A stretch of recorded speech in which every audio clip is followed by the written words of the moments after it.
Assalamualaikum warahmatullahi wabarakatuh. Halo semuanya, perkenalkan saya Hafiz Yulianto. Saya adalah salah satu mahasiswa dari Universitas Teknokrat Indonesia dengan prodi S1 Informatika. Nah, jadi hari ini kita akan membahas topik yang sangat penting dalam analisis data, yaitu korelasi dan regresi linear. Nah, video ini akan menjadi panduan praktis untuk memahami dan menerapkan konsep-konsep ini menggunakan bahasa pemrograman R. Mari kita mulai. Pertama-tama, mari kita mulai dengan memahami apa itu korelasi. Jadi, korelasi adalah ukuran statistik yang menunjukkan sejauh mana dua variabel berubah secara bersama-sama. Korelasi positif berarti kedua variabel bergerak ke arah yang sama. Korelasi negatif berarti mereka bergerak ke arah yang berlawanan. Dan korelasi nol berarti tidak ada hubungan linear antara kedua variabel tersebut.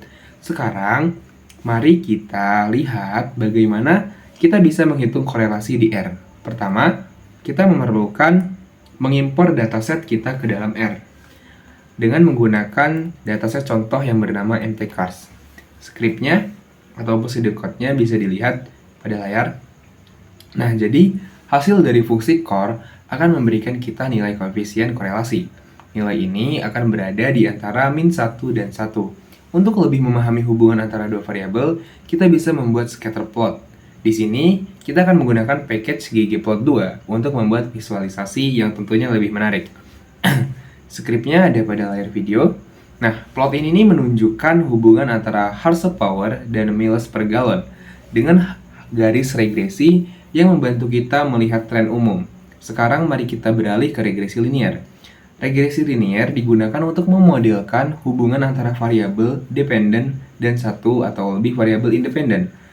Dalam regresi linear sederhana, kita menggunakan satu variabel independen untuk memprediksi variabel dependen yang dapat dipresentasikan dengan persamaan Y sama dengan A plus BX. Untuk membuat model regresi linear di R, kita bisa menggunakan fungsi 1M. Mari kita gunakan dataset yang sama.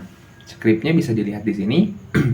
Jadi output dari summary akan memberikan kita banyak informasi, termasuk koefisien regresi. Nilai P dan R squared dari output, kita bisa melihat koefisien intercept dan slope. Intercept adalah nilai MPG saat horsepower adalah 0, dan slope menunjukkan perubahan MPG untuk setiap satu unit perubahan dalam horsepower. Nilai R squared menunjukkan seberapa baik model kita menjelaskan variabel dalam data. Kita juga bisa menggunakan model regresi untuk membuat prediksi. Mari kita lihat contoh penggunaannya dengan fungsi predict. Skripnya bisa dilihat di layar. Nah, ini memberikan kita perkiraan nilai MPG untuk nilai horsepower tertentu. Sekarang mari kita terapkan apa yang telah kita pelajari dalam sebuah studi kasus. Kita akan menggunakan dataset mtcars untuk menganalisis hubungan antara beberapa variabel dan memprediksi MPG. Langkah pertama adalah membersihkan dan mempersiapkan data.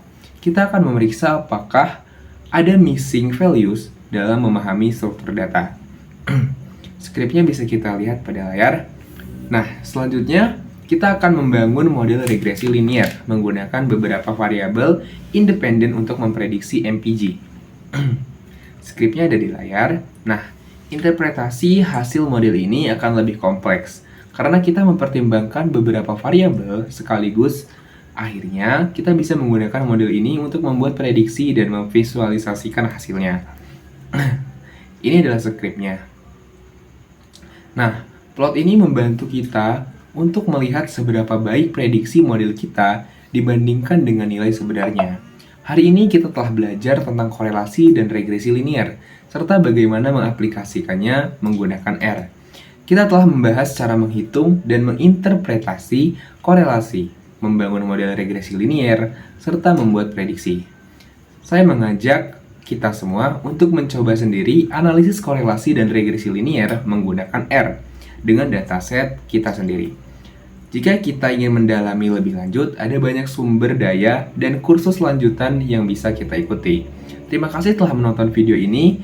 Jika video ini bermanfaat, saya ucapkan terima kasih. Jangan lupa untuk like, komen, dan subscribe. Saya akhiri. Wassalamualaikum warahmatullahi wabarakatuh.